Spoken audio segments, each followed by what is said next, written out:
مرحبا بكم في قناة ليمين تيوب. فضلا وليس أمرا خلي اشتراك للقناة وإعجاب للفيديو.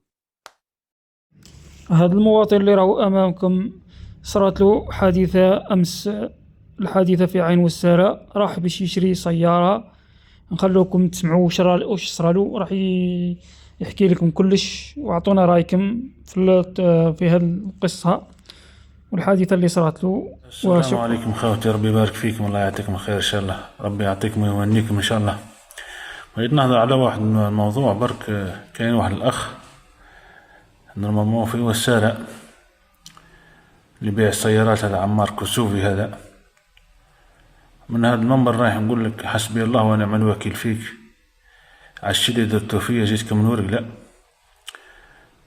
بعتوني كروسة مغشوشة مسودية قاع الدنيا. شدوتيني ثم قريب 3 أيام ولا 4، حقرتوني.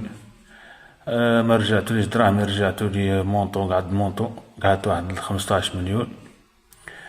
انا نقول لك من هالمنبر حسبي الله ونعم الوكيل. احنا ماناش نعمو في ناس وسارة كل، الحمد لله سخرنا ربي واحد البشر ما شاء الله، ربي يبارك فيهم، ربي يحفظهم ان شاء الله.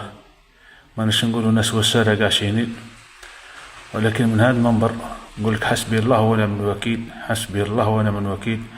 وفي نفس الوقت ديروا حسابكم اخوتي، راه الناس هذه راه ما تخافش ربي. واش نقول لك، مانيش غير انا، كاين اخ ثاني من عين دفلة، كاين واحد من شلف ثاني راه نفس المشكل كيما هكا، راهم يغشوا في الناس. صحة ونطلب من الدولة تدخل، تشوف اش دير معاهم هاد الناس. راه خاص لا تقريسيو خلاص، الناس هذه راه شغل تنحف الدراهم من عند الناس قريسيو. راه مجموعة هما عمار وصحابه هذا. والله انا نقول حاجة واحدة، انا وجهت قضية نتاعي لرب العباد، حسبي الله ونعم الوكيل، وراح نكون خاصمكم يوم القيامة ان شاء الله.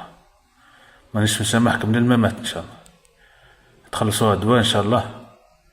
وهذا ما نقول، وبارتاجوا الماكسيموم، يرحم والديكم، الله يجازيكم خير ان شاء الله. بارك الله فيكم.